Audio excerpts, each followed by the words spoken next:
नमस्कार दोस्तों, विजेता कोचिंग में आप सबका स्वागत है। अभी तक हमने वर्ण के बारे में बताया, वर्णों के प्रकार के बारे में बताया। अब उच्चारण स्थान के बारे में बताएंगे। उच्चारण स्थान के बारे में हमारे ऋषियों और मनीषियों ने कौन सा वर्ण कहाँ से उच्चरित होता है, किस भाग से उच्चरित होता है, उसके बारे में बहुत ही गहन अध्ययन किया। इतना गहन अध्ययन किसी अन्य व्याकरण में नहीं मिलता। कंठ, तालु, मूर्धा, दंत, ओष्ठ, नासिका को उच्चारण स्थान कहते हैं। वर्णों का उच्चारण करने के लिए फेफड़े से निकली निःश्वास वायु इन स्थानों का स्पर्श करती है। कुछ वर्णों का उच्चारण एक साथ दो स्थानों से भी होता है। इसका मतलब ये हुआ, कुछ ऐसे वर्ण भी हैं जिनका उच्चारण दो दो स्थानों से होता है, जैसे इमंगर्णम, या, अंगा, अड़ा, ना और मा। इनका उच्चारण नासिका से भी होता है, कंठ से भी होता है। इसको आगे तालिका में दिखाया गया है।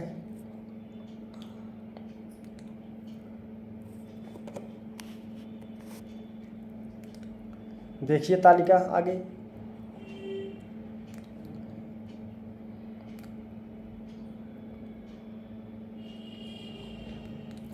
कंठ आ का वर्ग पूरा आता है, या आता है, हा आता है। इसके लिए एक सूत्र है, अकुह विसर्जनीय नाम कंठा। आप याद कर सकते हैं। छोटे छोटे सूत्र भी बताए गए हैं। तालु ई आता है, छोटी बड़ी दोनों, चा वर्ग पूरा आएगा, रा आएगा और सा आएगा। इसके लिए सूत्र बताया गया है, ईचु यसानाम तालुहु। फिर मूर्धा, री आता है, छोटी री बड़ी री, टा वर्ग पूरा आएगा, ला आएगा और शा आएगा।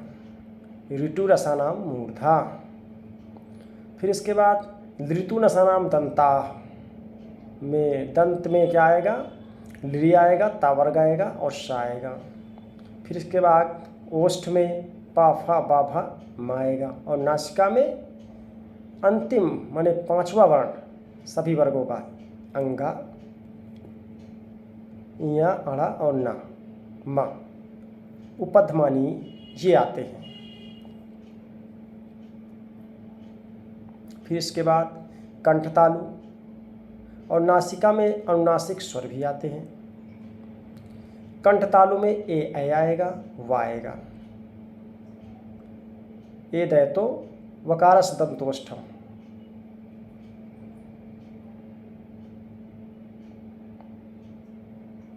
वकार दंत और ओष्ठ आएगा। और कंठ तालु में ए आएगा। और कंठोष्ठ में ओ और ओ आएगा, ओ और औ आएगा। वह यहाँ गलत लिखा हुआ है, ये आएगा तुम्हारा दंतोष्ठ। दंतोष्ठ में आता है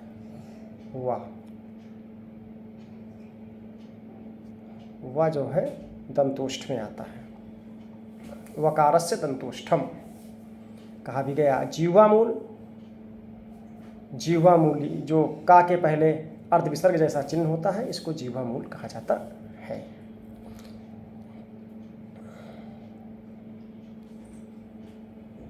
अब इसके बाद प्रयत्न, अगला टॉपिक है प्रयत्न। प्रयत्न क्या होता है, यानी चेष्टा। फेफड़े से, एक मिनट, टेक्निकल प्रॉब्लम। फेफड़े से निकली निःश्वास वायु को मुख, नासिका तथा कंठ आदि स्थानों से स्पर्श कराते हुए मनुष्य द्वारा अभीष्ट वर्णों के उच्चारणार्थ किए गए यत्न को प्रयत्न कहते हैं। प्रयत्न दो प्रकार का होता है। प्रश्न में पूछा जाता है परीक्षा में, प्रयत्न कितने प्रकार का होता है, तो दो प्रकार का होता है। एक आभ्यंतर प्रयत्न होता है, दूसरा बाह्य प्रयत्न होता है। वर्णों के उच्चारण काल में मुख के अंदर मनुष्य की चेष्टा परक क्रिया को आभ्यंतर प्रयत्न कहते हैं। देखो परिभाषा दी गई है, यानी ये मुख के अंदर होता है। जो मुख के अंदर हम चेष्टा परक क्रियाएं, चेष्टाएं करते हैं, उसको क्या कहते हैं, आभ्यंतर प्रयत्न कहते हैं। और जो मुख के बाहर हो, यानी मुख को छोड़कर अन्य भागों में, उसको क्या कहेंगे? बाह्य प्रयत्न कहेंगे। उधर उसको आगे बताएंगे। अब देखिए, जो आभ्यंतर प्रयत्न होता है वो कितने प्रकार का होता है? पांच प्रकार का होता है, यानी इसके 5 भेद हैं। सबसे पहला है स्पृष्ट। स्पृष्ट क्या होता है? वर्णों के उच्चारण काल में जब जिह्वा के विभिन्न भागों द्वारा मुख के अंदर के विभिन्न स्थानों को स्पर्श किया जाता है तो जिह्वा के इस प्रयत्न को स्पृष्ट प्रयत्न कहते हैं। यानी जिह्वा के द्वारा मुख के अंदर के विभिन्न भागों को स्पर्श जब किया जाता है। का से मा तक सभी व्यंजन स्पष्ट प्रयत्न से उच्चारित किए जाते हैं। यानी का से मा तक जितने भी व्यंजन आते हैं सभी स्पष्ट कहलाएंगे। अब आगे देखिए, कुछ विसर्ग के भेद देख लीजिए। विसर्ग का जो भेद एक उपधमानीय होता है। जब विसर्ग के बाद पाफा आता है, विसर्ग के बाद पाफा, यानी पाफा के पहले पा के पहले इस तरह का निशान होता है और फा के पहले ये, इसको कहते हैं, क्या कहते हैं? इसको कहते हैं उपधमानीय। और जब काखा के पहले, यानी का के पहले इस तरह का निशान और खा के पहले ऐसा निशान आता है तो इसको कहते हैं जिह्वा मूली। इसको जिह्वा मूली कहा जाता है।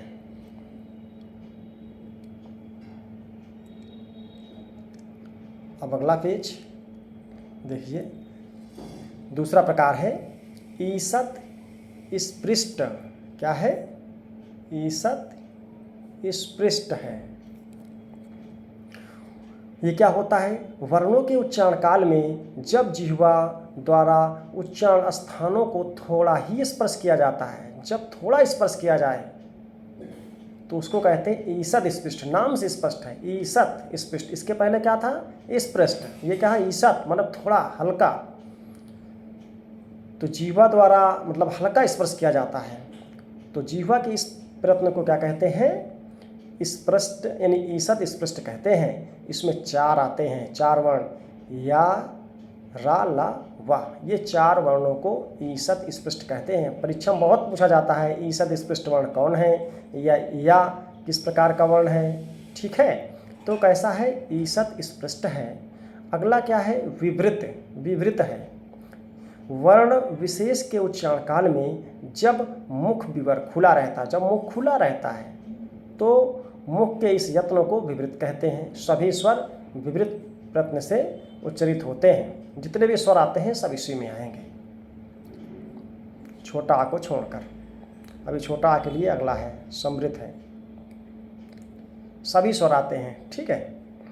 ईसत विवृत वर्णों के उच्चारण काल में जब मुख विवर थोड़ा खुला रहता है तो मुख के इस प्रयत्न को ईसत विवृत कहते हैं। जब थोड़ा खुला रहे, जैसे स, ख, स, ह, इसमें थोड़ा खुला रहता है मुख, इसीलिए इसको ईसत विवृत कहा जाता है। ईसत माने थोड़ा, विवृत माने खुला हुआ, थोड़ा खुला हुआ जब रहे मुख।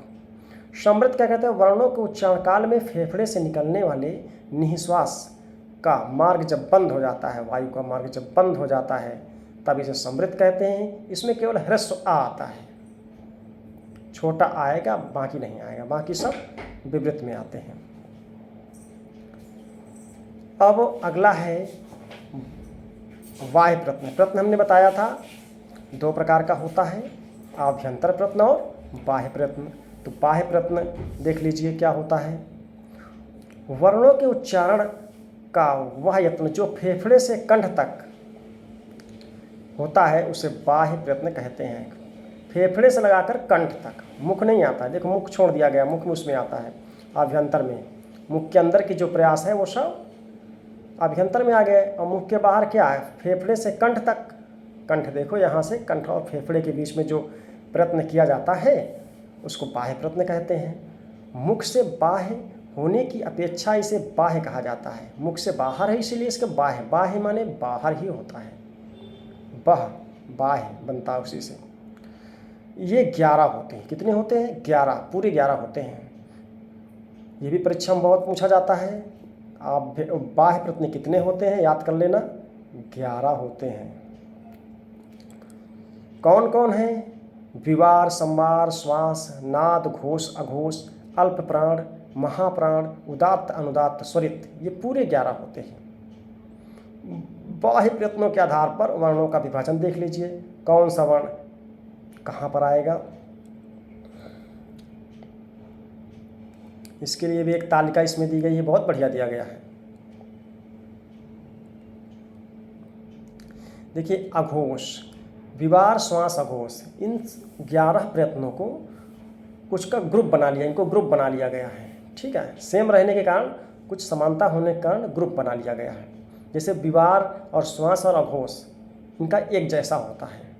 ठीक है, तो विवार, श्वास, अघोष ये तीनों जो हैं खर प्रत्याहार में जो वर्ण आते हैं वही आते हैं। खर प्रत्याहार, प्रत्याहार इसके पहले बताया गया है, पीछे अगले वीडियो में, इसके पहले वीडियो में देख सकते हैं। तो खर प्रत्याहार में कौन कौन वर्ण आते हैं? खर प्रत्याहार में पहला, वर्ग का पहला और दूसरा, पहला और दूसरा लिखा भी है, वर्ग का पहला और दूसरा अक्षर आता है, वर्ण, दूसरा वर्ण आता है। और तीनों सा आते हैं, तीनों सा, तालव्य सा, मूर्धन्य सा, दंत सा। तो इसके लिए सिंपल सा याद करना हो, छोटा सा सूत्र दिया गया है, आप याद करना चाहें तो याद कर सकते हैं। खरः विवाराः श्वासा अघोषाश्च, खरः विवारा श्वासा अघोषाश्च, इसको याद कर लेंगे तो खर प्रत्याहार में विवार, श्वास, अघोष के जो वर्ण आते हैं सब खर प्रत्याहार वाले ही वर्ण होते हैं। दूसरा ग्रुप क्या है? संवार, नाद, घोष, ये बिल्कुल याद कर लीजिए इसको, संवार, नाद, घोष एक साथ रहेंगे, ये सब मतलब सेम है, समानता है।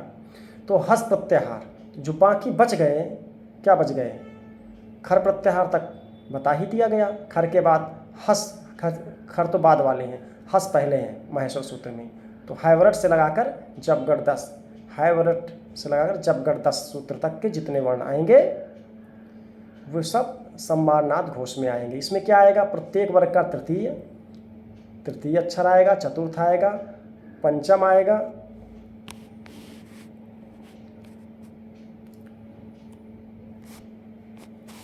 अंतस्थ आएंगे। अंतस्थ में क्या आते हैं?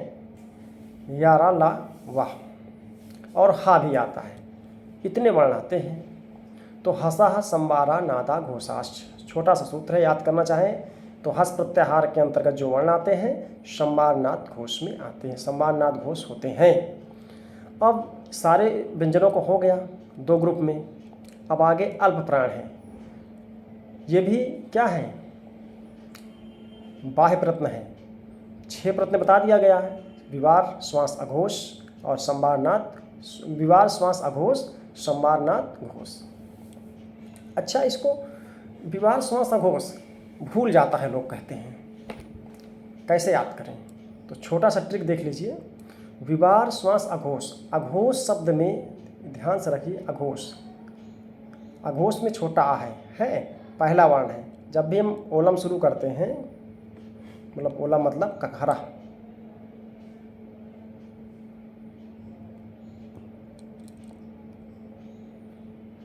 टेक्निकल प्रॉब्लम हो गई थोड़ी सी, चलो ठीक, ओके। तो क्या होता है? विवार, श्वास, अघोष, आ जो है पहला वर्ण आता है। तो देख लीजिए, पहला और दूसरा व्यंजन जब भी शुरू करेंगे उसका पहला और दूसरा, अघोष है इसमें, आ से है शुरुआत है, तो पहला और दूसरा सब इसमें आएंगे। बाकी और तीनों सा, जब भी सा आते हैं त्रिगुट हैं, बिल्कुल एक साथ आते हैं जहाँ आते हैं, ठीक है, तो तीनों सा इसी में आएंगे। और बाकी जो बच जाए संवार, नाद, घोष, एक याद कर लो, बाकी जो बच जाए सब संवार, नाद, घोष में आएगा। अच्छा, अल्प प्राण और महाप्राण देख लीजिए।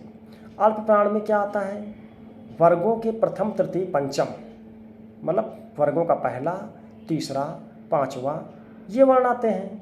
और अंतस्थ, यारा, लावा, अंतस्थ मतलब यारा, लावा, ये वर्ण आते हैं। अंतस्थ याद रखना, अंतस्थ में यारा, लावा 4 वर्ण आते हैं।